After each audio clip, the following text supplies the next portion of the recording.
आणि हे प्रकरण थांबलं मुळे आरोपींना अटक झाली नाही, कोणाला काही होईल नाही यांच्या दबावामुळं हे आरोपी ताब्यात घेतले नाहीत. त्यामुळे अनेक महाराष्ट्रामध्ये या जिल्ह्यामध्ये गुन्हे झाले.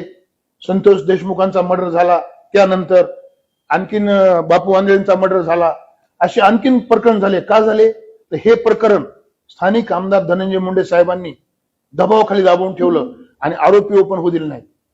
आणि का आरोपी होऊ दिले नाहीत ओपन, तर ते त्यांचा इन्व्हॉल्व त्यामध्ये होता का असा संशय महाराष्ट्राला आणि आम्हाला होता.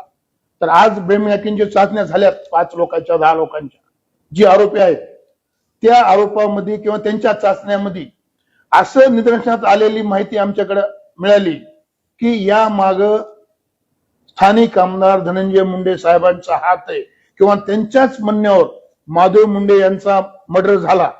ते काही प्लॉटचे कारण असतील, ते प्लॉट पुन्हा घेतले, का घेतले, ते कार्यकर्ता पुण्याचे, ते माणसं पुण्याचे, हे सगळं आज जे ज्या 5-10 लोकांच्या 6 लोकांच्या जे ब्रेन मॅपिंग ज्या शेवटच्या चाचण्या झाल्या त्या चाचण्यामध्ये त्या आरोपींनी स्थानिक आमदार धनंजय मुंडे साहेबांचं नाव घेतलंय की आम्ही हे मर्डर स्थानिक आमदार धनंजय मुंडे यांच्या सांगण्यावरूनच केलाय असं त्या चाचण्यामध्ये आलेलं आहे.